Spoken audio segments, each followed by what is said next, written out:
നിയമങ്ങളൊക്കെ ഇല്ലേ? എന്തത്? പുഴയോരത്ത് എന്റെ പേരിൽ 15 ഏക്കർ ഭൂമി രജിസ്റ്റർ ചെയ്തിട്ടുണ്ടെന്നോ? സാറേ, ഞാനൊരു പൊതുപ്രവർത്തകനാ. എന്നോടുള്ള വ്യക്തിവൈരാഗ്യം തീർക്കാനും എന്നെ തേജോവധം ചെയ്യാനും നിങ്ങൾ മനഃപൂർവ്വം കെട്ടിച്ചമച്ച ആരോപണം. പ്രസംഗമൊക്കെ പൊന്നാരിമംഗലത്തെ പാവപ്പെട്ട ജനങ്ങളോട് മതി. ഇത് പട്ടാള ക്യാമ്പാ, ഇവിടെ പ്രസംഗം വേണ്ട. പൊന്നാരിമംഗലം അംശം ദേശത്ത് പിലാക്കണ്ടിയിൽ അബ്ദുൾ റഹ്മാൻ മകൻ പിലാക്കണ്ടി മൊയ്തീൻ എന്ന മൊയ്തു താനല്ലേ? അതെ. എങ്കിൽ കഴിഞ്ഞ മാസം 12-ാം തീയതി പൊന്നാരിമംഗലം രജിസ്റ്റർ ഓഫീസിൽ 15 ഏക്കർ സ്ഥലം 24 ലക്ഷം രൂപ വെച്ച് തന്റെ പേരിൽ രജിസ്റ്റർ ചെയ്തിട്ടുണ്ട്. ബെന്നിയുടെ വിവാഹം രജിസ്റ്റർ ചെയ്യാൻ പോയപ്പോൾ യാദൃച്ഛികമായിട്ടാണെങ്കിലും ഞാൻ ആ ഡോക്യുമെന്റ് നേരിട്ട് കണ്ടതാണ്. ഈ കുഗ്രാമത്തിലെ പൊതുപ്രവർത്തനം കൊണ്ടും ലോക്കൽ നേതാക്കന്മാരുടെ ചംചാരി കൊണ്ടും നിനക്കത് വാങ്ങിക്കാൻ കഴിയില്ല എന്ന് എനിക്ക് നന്നായിട്ടറിയാം. മോനെ മൊയ്തീനെ പറയും, ആരാ തനിക്കത് വാങ്ങിച്ചു തന്നത്? പടച്ചോനാണ്. സത്യമായിട്ട് എനിക്ക് അതിനെ കുറിച്ചൊന്നും അറിയില്ല സാർ. അപ്പൊ രാത്രി തന്നെ കാണാൻ ബോളോറോയിൽ വരുന്നത് ആരാ പിലാക്കണ്ടി? എന്റെ പൊന്ന് സാറുമാർ, അവരങ്ങനെ സ്ഥിരമായിട്ടൊന്നും വരാറില്ല. ആദ്യമായിട്ടാണ് അന്ന് രാത്രി അവരെന്റെ വീട്ടിൽ വന്നത്. അവരാണോ നിനക്ക് ആ സ്ഥലം വാങ്ങി തന്നത്? എനിക്കറിയില്ല സാറേ, അവരെ പറ്റി കൂടുതലൊന്നും അറിയില്ല. അതിലൊരാളെ പാലക്കാട് ഗ്രൂപ്പ് മീറ്റിംഗിന് പോയപ്പോ കണ്ടുപരിച്ചിട്ടുണ്ട്. അവരെന്തിനാ തന്നെ കാണാൻ വന്നത്? ഇലക്ഷന് മുമ്പ് ഹൈക്കമാൻഡിന് രഹസ്യ റിപ്പോർട്ട് കൊടുക്കാൻ വേണ്ടി താലൂക്ക് ഓഫീസിൽ നിന്ന് സെൻസസ് റിപ്പോർട്ട് വാങ്ങിച്ചു കൊടുക്കാൻ പറഞ്ഞു. ഞാൻ വാങ്ങിക്കൊടുത്തു. എനിക്ക് 1000 രൂപ തരുകയും ചെയ്തു. പിന്നെ പാർട്ടി യൂത്ത് വിങ്ങിന് വേണ്ടി നടത്തുന്ന വിദേശയാത്രയ്ക്ക് എന്നെ അയക്കാന്ന് പറഞ്ഞ് എന്റെ റേഷൻ കാർഡും പാസ്പോർട്ടും വാങ്ങിച്ചുകൊണ്ട് പോയിട്ടുണ്ട്. അവരെ കണ്ടാ താൻ തിരിച്ചറിയോ? അറിയാം സാർ. അതിലൊരുത്തൻ ഹിന്ദിക്കാരനാ. ചോദിച്ചപ്പോ ഹൈക്കമാൻഡിൽ നിന്നാണ് പറഞ്ഞേ. താൻ പറഞ്ഞത് മുഴുവൻ സത്യമാണെങ്കിൽ തന്റെ പേരിൽ പുഴയോർത്ത് സ്ഥലം വാങ്ങിയത് അവരായിരിക്കണം. അവർക്ക് പാർട്ടിയായിട്ട് ബന്ധമൊന്നും കാണില്ല. സെൻസസ് റിപ്പോർട്ട് കളക്ട് ചെയ്തതിന്റെ പിന്നിലും ബിനാമി പേരിൽ സ്ഥലം വാങ്ങിയതിലും മറ്റെന്തെങ്കിലും ഒരു ഉദ്ദേശം കാണും. വളരെ അപകടകരമായ ഉദ്ദേശം. അന്ന് പുഴയിൽ മീൻ ചത്ത് പൊങ്ങിയത് നഞ്ച് കലക്കിയത് കൊണ്ടല്ല. ടെസ്റ്റ് റിപ്പോർട്ടിൽ വെള്ളത്തിന്റെ സാമ്പിളും പായലിന്റെ സാമ്പിളിലും സയനൈഡിന്റെ പ്രസൻസ് ഉണ്ടായിരുന്നു. നാട്ടുകാരെ വെറുതെ പേടിപ്പിക്കേണ്ടെന്ന് കരുതിയ ഈ വിവരം പുറത്തു പറയായിരുന്നു. തന്നെയുമല്ല, ആരൊക്കെയാണ് ഇതിന്റെ പിന്നിൽ, എന്തൊക്കെയാണ് അവരുടെ ഉദ്ദേശം, ഇതൊന്നും നമുക്കറിയില്ലല്ലോ. പടച്ചോനെ, നിങ്ങൾ എന്തായാലും ഇത് കണ്ടുപിടിക്കണം. എന്റെ ജീവൻ കളയേണ്ടി വന്നാലും എന്ത് സഹായത്തിന് ഞാൻ കൂടിയുണ്ടാവും. മതിപ്പിക്കോളൂ. തലപ്പാറച്ചേരിയിലെ കലാപത്തിന് പിന്നിൽ പ്രവർത്തിച്ചവർ തന്നെയായിരിക്കണം ഇതിന്റെയും പിന്നിൽ. പക്ഷേ സാർ, ഫുള്ളി ആംഡ് ആയിട്ട് ഒരു ഫോഴ്സിന്റെ പ്രസൻസ് ഉള്ള സ്ഥലത്ത് അവരെന്നെ തയ്യാറാവോ? സായുധമായ ഒരു അറ്റാക്കല്ല, കൂടുതൽ ഗുരുതരമായ മറ്റെന്തോ.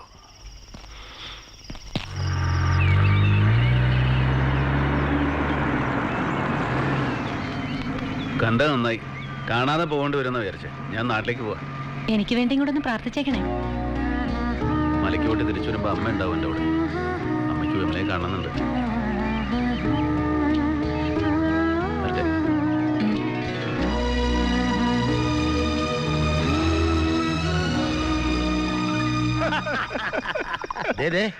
വേഗം ആവട്ടെ. ആരെങ്കിലും കണ്ടാ എന്റെ കച്ചവടം അതോടെ തീരും. കണ്ടല്ലെങ്കിൽ ചെത്ത് കാറിലും ഞാനും എന്റെ വിഷുവിനാണെന്ന് പറയണം. ഈ വിഷുവിൻ ആരാ കരുതി പോണോ? അപ്പൊ നമ്മൾ എവിടെയാ പറഞ്ഞു നിർത്തിയേ? കൃഷ്ണപുരം ടെമ്പിൾ ടൗൺഷിപ്പിലേക്ക് ഇവിടുത്തെ വാട്ടർ ടാങ്കിൽ നിന്നും വെള്ളം പമ്പ് ചെയ്യുന്നത് ഒരു ദിവസത്തേക്കൊന്ന് മുടങ്ങി. ഞാൻ ഉറങ്ങിപ്പോയി. അന്ന് ഇതുപോലെ നല്ലതൊന്നും കിട്ടാതെ വന്നപ്പോ കൊട്ടുകൂടി വേരുവിന്റെ മൂല വെട്ടി വായിച്ചരച്ച് ബോധം വന്നപ്പോ കയ്യില് സസ്പെൻഷൻ ഓർഡർ. എന്റെ ജോലി ഒന്ന് തിരിച്ചു കിട്ടിക്കോട്ടെ. ഈ കുമാരനിവിടെ ഒരു മദ്യപ്പുഴ ഒഴുക്കും. ചേട്ട ഇതങ്ങോട്ട് വലിച്ചേ. ഇനി ചേട്ടൻ എന്തിനാ ജോലി? കിട്ടാൻ പോകുന്ന ലക്ഷങ്ങളല്ലേ.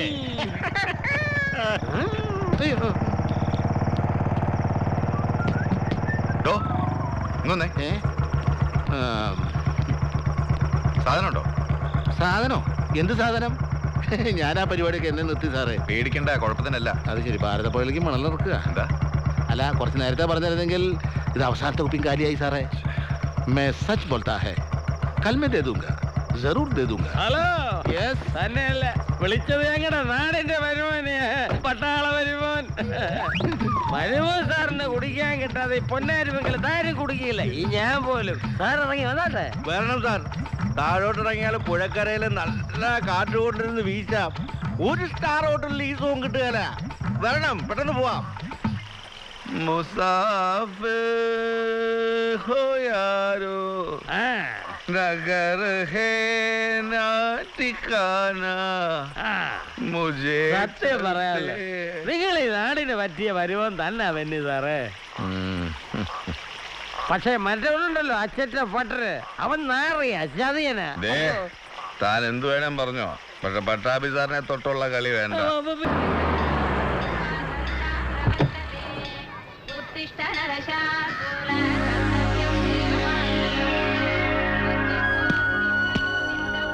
എന്താ പ്രശ്നം? സാർ കേണലും മറ്റും ക്യാമ്പിലെത്തിയിട്ടുണ്ട്.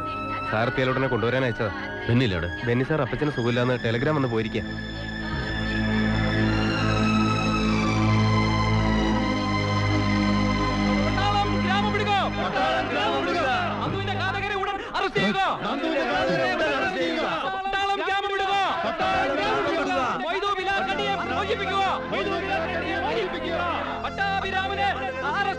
മേജർ, നിങ്ങൾ അങ്ങനെ ചെയ്യില്ല എന്ന് എനിക്കും നമ്മുടെ റെജിമെന്റിനും അറിയാം. പക്ഷെ ഹയർ ഫോർമേഷനും ജാക്ക് ബ്രാഞ്ചിനും അതറിയില്ല. നിങ്ങളുടെ ഈ സൈലൻസ് ക്യാപ്റ്റൻ നന്ദകുമാറിന്റെ സഹോദരൻ വിശ്വനാഥന്റെ കംപ്ലൈൻസിനെ സത്യമാക്കും. So you have to speak now. Major, ഇപ്പൊ ഇവിടെയും നിങ്ങൾക്കെതിരെ പുതിയ കംപ്ലൈന്റ് ഉണ്ട്. ഒരു സിവിലിനെ കസ്റ്റഡിയിലെടുക്കുക, അതും യാതൊരു ലീഗൽ പ്രൊസീജിയേഴ്സും നോക്കാതെ. എന്നിട്ട് അയാൾ മിസ്സാവുക. കേട്ടില്ലേ പുറത്ത് ആളുകളുടെ ബഹളം? മേജർ, അന്നത്തെ എൻകൗണ്ടറിൽ what really happen between you and captain Nandakumar? That is what I really want to know. Will you please explain? I just don't have any explanation. I only killed Captain Nandakumar. ഈ കൈ കൊണ്ടാണ് കൊന്നത്. Is that enough for you? Now you can take action. That's all from my side. Cool down, just cool down. ഞങ്ങൾ താങ്കളെ കുറ്റപ്പെടുത്താനോ ശിക്ഷിക്കാനോ വേണ്ടി വന്നതല്ല. But do you know the consequences of the statement you have made it to me just now? You may even face a court martial. I know the consequences. But my statement stands still. Oh.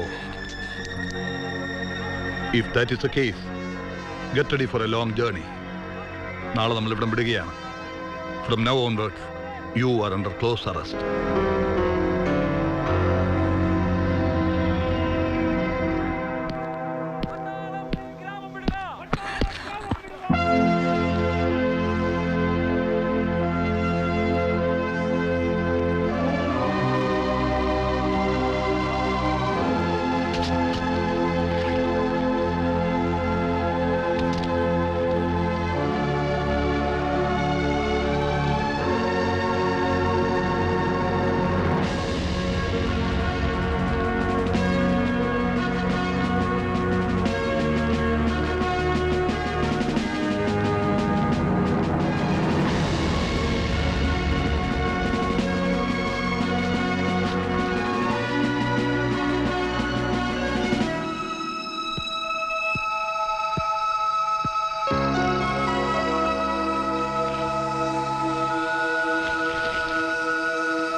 എന്താണോ അതൊക്കെ?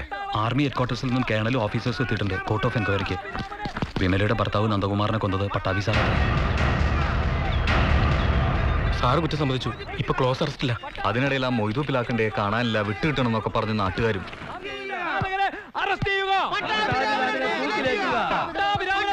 നിർത്ത്. നിങ്ങൾ ദയവ് ചെയ്ത് ഞാൻ പറയുന്നത് വിശ്വസിക്കണം. മൊയ്തു ഇവിടെ ഇല്ല. അത് ഞങ്ങൾക്കറിയാം. അവനെ നിങ്ങൾ എന്ത് ചെയ്തു? കൊന്നോ അതോ മറ്റെവിടെയെങ്കിലും ഒളിപ്പിച്ചോ? ആവശ്യം പറയരുത്. മൊയ്തുവിനെ ഞങ്ങൾ കസ്റ്റഡിയിൽ എടുത്തു എന്നുള്ള സത്യം തന്നെയാ. ചോദ്യം ചെയ്ത് പിറ്റേ ദിവസം തന്നെ അയാളെ പറഞ്ഞു വിടുകയും ചെയ്തു. അയാൾ പോവാൻ സാധ്യതയുള്ള സ്ഥലങ്ങളിൽ പോയി അന്വേഷിക്കുക, അല്ലാതെ ഇവിടെ കിടന്ന് ബഹളം വെക്കരുത്. അവര് ബഹളം വെക്കും സാർ. ഇവർക്ക് നഷ്ടപ്പെട്ടത് ഇവരുടെ ഭർത്താവിനെയാ. അതിന്റെ വേദനയൊന്നും നിങ്ങൾക്ക് മനസ്സിലാവില്ല. ഒരാളെ കൊല്ലാനും പിന്നെ അയാളുടെ വേണ്ടപ്പെട്ടവരുടെ മുമ്പിൽ ഒരു മനസാക്ഷി കുത്തൂല്ലാതെ വന്ന് നിൽക്കാനും നിങ്ങൾക്ക് ഒരു ബുദ്ധിമുട്ടുമില്ല. അറിയാം. എവിടെ നിങ്ങളുടെ പട്ടാഭി സാറ്? എനിക്ക് അയാളെ ഒന്ന് കാണണം. എന്തിനാ നന്ദുവിനെ കൊന്നെന്ന് എനിക്കറിയണം. ഇങ്ങനൊരു മഹാപാപം ചെയ്തിട്ട് എന്തിനാ എന്റെ മുമ്പിൽ ഇങ്ങനെ ഒരു നാടകം കളിച്ചെന്ന് എനിക്കറിയണം. ഞാൻ കേട്ടതൊക്കെ സത്യമാണോന്ന് എനിക്ക് അയാളോട് ചോദിക്കണം. വിമല കേട്ടതൊക്കെ ശരിയാണ്. പക്ഷെ കേൾക്കാത്ത കുറെ ശരികൾ കൂടിയുണ്ട്. അതുകൂടെ കേട്ടിട്ട് പോയാൽ മതി.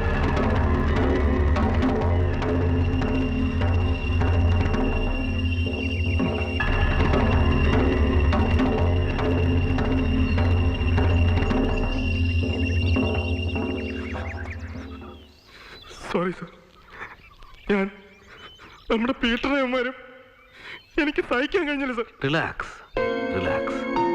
ഇന്ന് പീറ്റർ ആണെങ്കിൽ നാളെ നീയോ ഞാനോ ആകാം. അത് പട്ടാളക്കാരന്റെ വിധിയാണ്.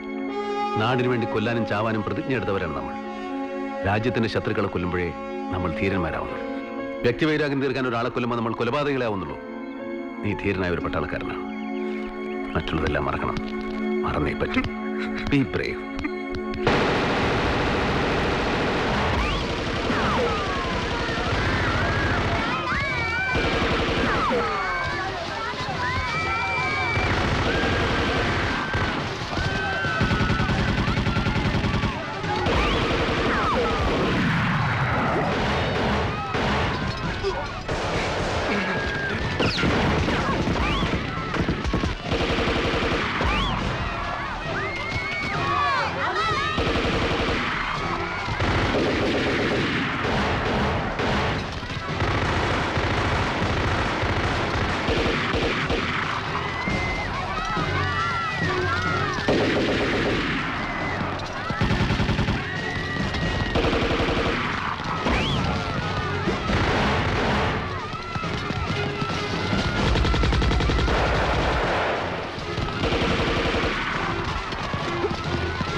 जल्दी चलो.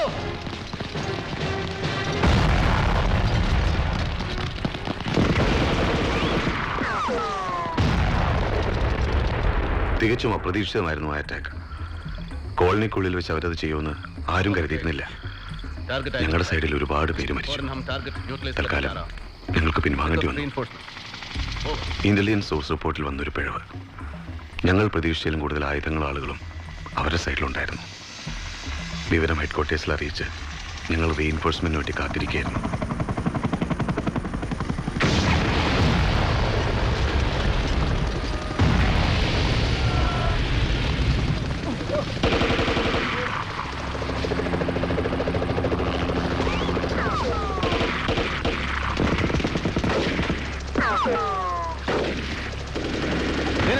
पेट का ऊपर वाला देखो. चल, come on. लेके जाओ, जल्दी. जल्दी.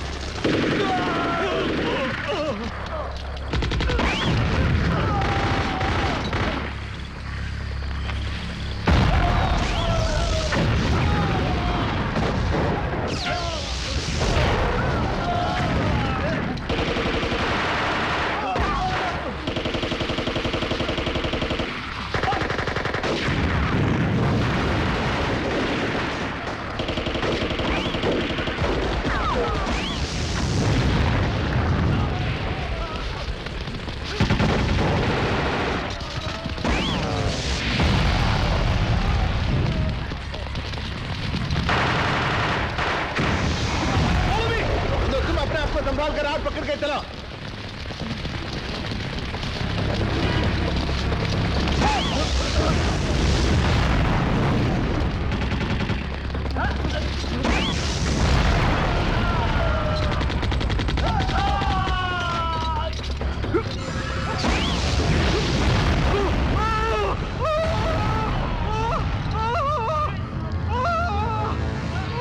Nandu, Nandu, Nandu, roll up.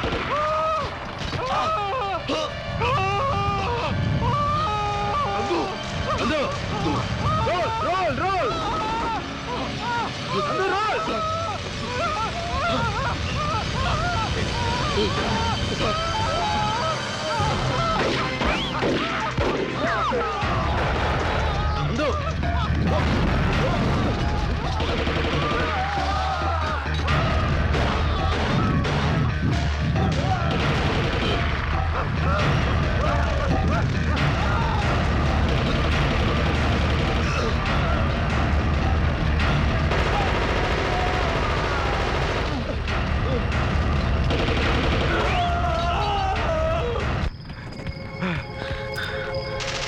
Nandu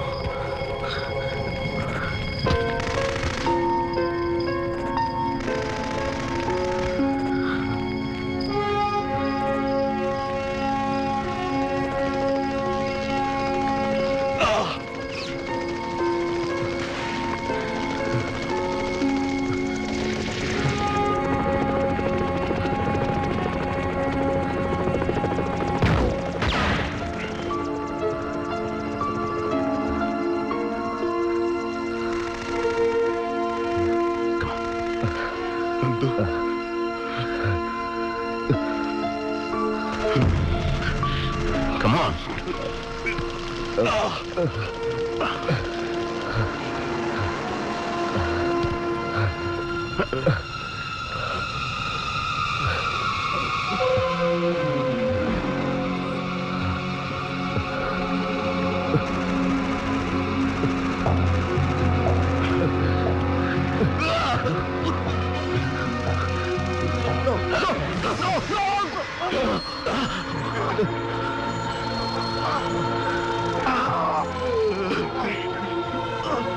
സമയങ്ങളുണ്ട്. Benny കൊണ്ട് പൊക്കോ, ബെന്നി കൊണ്ട് പൊക്കോ, പൊക്കോ, പൊക്കോ, പൊക്കോ സാർ.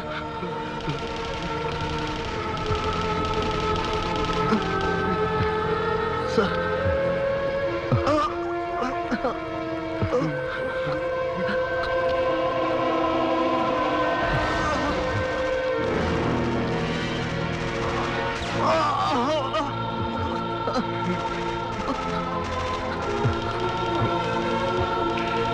പൊക്കോ, എനിക്ക് വേണ്ടി സമയം കളയണ്ട.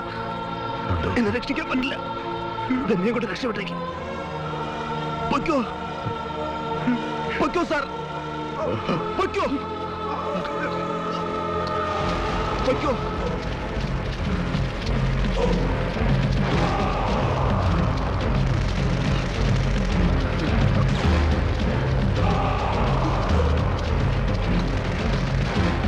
നീ അധികത്തവും ഞാൻ ജീവിച്ചിരിക്കില്ല. കൈ കിട്ടി അവരെ പെട്ടി നിർക്കും. എന്നെ കൊന്നു വന്നേക്കും സാർ.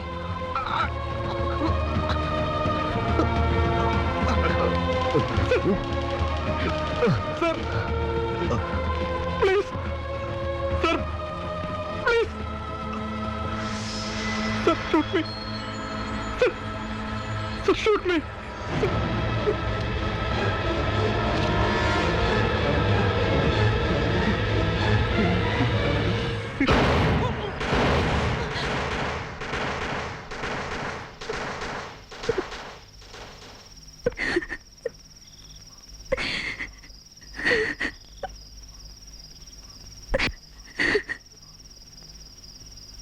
നന്ദുവിനോട് കാണിക്കാവുന്ന ഏറ്റവും വലിയ ദയായിരുന്നു അത്. അതല്ലാതെ വേറെ മാർഗമില്ലായിരുന്നു.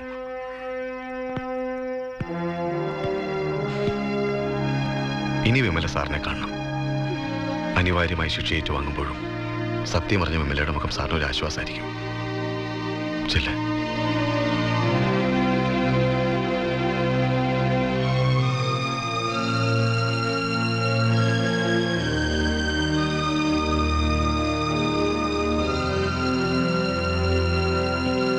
സാർ,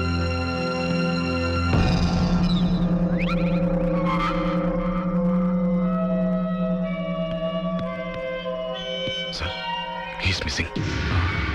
പട്ടാഭി സാറേ, പട്ടാഭി സാറേ, പട്ടാഭി സാർ എവിടെയാ? ബെന്നി സാറേ, പട്ടാഭി സാർ എവിടെ? പട്ടാഭി സാർ എവിടെ? എന്താണോ എന്തുപറ്റി? സാർ എവിടെയാ? കാര്യം പറ. പട്ടാഭി സാർ അന്ന് സംശയിച്ചത് സത്യ. എന്നെ അന്ന് കാണാൻ വന്ന ഒരു കുഴപ്പക്കാരൻ തന്നെയാ. എന്റെ പേരിൽ സ്ഥലം വാങ്ങിച്ചതും തലപ്പാറശ്ശേരിൽ കുഴപ്പമുണ്ടാക്കിയതൊക്കെ അവരാ. നാളെ കൃഷ്ണപുരം അമ്പലത്തിലെ ഏകദേശിയാ. ടെമ്പിൾ ടൗൺഷിപ്പിലേക്ക് ഇവിടുത്തെ ടാങ്കിന്റെ വെള്ളം സപ്ലൈ ചെയ്യണേ. ഇന്ന് രാത്രി വാട്ടർ ടാങ്കിൽ സൈനൈഡ് കലക്കാൻ അവർ പരിപാടി ഇട്ടിരിക്കുക. എന്നെ അവർ കസ്റ്റഡിയിൽ വെച്ചിരിക്കായിരുന്നു. ഞാൻ അവിടെ നിന്ന് ഓടി രക്ഷപ്പെട്ടു വരാ. ഉടനെ അവരെ തടഞ്ഞില്ലെങ്കിൽ നാളെ ഏകദേശിക്ക് വരുന്ന 10,000 ആളുകൾ മരിക്കും. അതിന്റെ പേരിൽ നാട് മുഴുവൻ വർഗീയ കലാപം ഉണ്ടാവും. അത് തന്നെ അവരുടെ ഉദ്ദേശം. പട്ടാഭി സാർ എവിടെ?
അടുക്കരുത്. അടുത്ത ഒരു നിമിഷം കൊണ്ട് എല്ലാം പൊട്ടി തകരും. തകർക്കടാ, തകർക്ക്. അത് തന്നെയാണ് എനിക്കും വേണ്ടത്. നീ ഇതിനകത്ത് കലക്കിയിരിക്കുന്ന വിഷം കഴിച്ച് 10,000 മരിക്കരുത്. അവരുടെ മരണത്തിന്റെ പഴിവേറി പിന്നെയും 10,000 തമ്മിൽ തല്ലി ചാകരുത്. അതുകൊണ്ട് നീ ഇത് തകർക്കണം. തകർത്തേ തീരൂ. പറ്റുന്നില്ലല്ലേ? തകർത്താൽ നിന്റെയും നിന്റെ ആളുകളുടെയും പദ്ധതി നടക്കില്ല. അതുകൊണ്ട് നീ തകർക്കില്ല. പക്ഷേ ഞാൻ തകർക്കും. എനിക്ക് തകർത്തേ പറ്റൂ.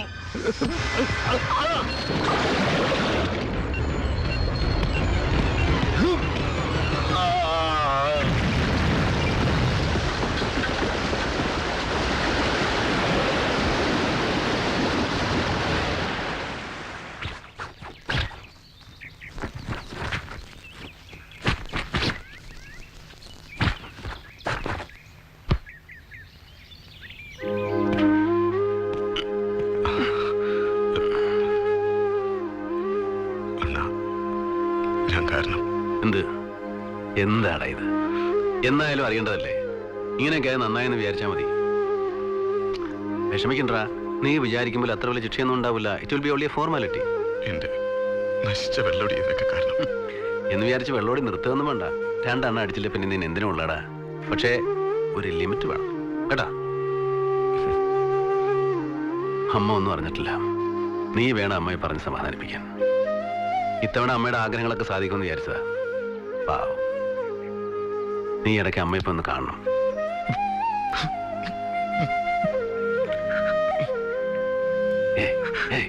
കരയല്ലേ?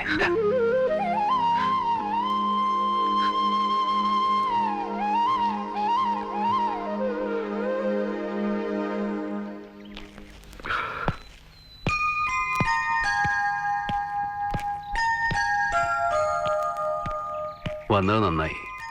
പോകുന്നതിന് മുമ്പ് കാണാൻ പറ്റിയില്ലെങ്കിലും ഒന്ന് കരുതിയിരിക്കുകയായിരുന്നു. വിമലയുടെ മുന്നിൽ നാടകം കളിച്ചതും എല്ലാം മറച്ചു വെച്ചതും ശിക്ഷ ഭയന്നോ കുറ്റബോധം കൊണ്ടോ അല്ല. ധീരനായിരുന്നു നന്ദു. അവന്റെ വീരമരണം ദയാവധമെന്ന് പറഞ്ഞ് നിസ്സാരമാക്കാൻ ഞാൻ ആഗ്രഹിച്ചില്ല. അതുകൊണ്ടാ. നന്ദുവിന്റെ വിധവയാണ് വിമലം പറഞ്ഞപ്പോ ആദ്യം എനിക്കൊരു ഷോക്കായിരുന്നു. എല്ലാം തുറന്നു പറയണമെന്ന് തന്നെയാണ് കരുതിയത്. പക്ഷേ ഒരു ദുരന്തത്തെ പുഞ്ചിരിയോടെ നേരിടുന്ന വിമലയെ കണ്ടപ്പോ വീണ്ടും വിഷമിപ്പിക്കാൻ തോന്നിയില്ല.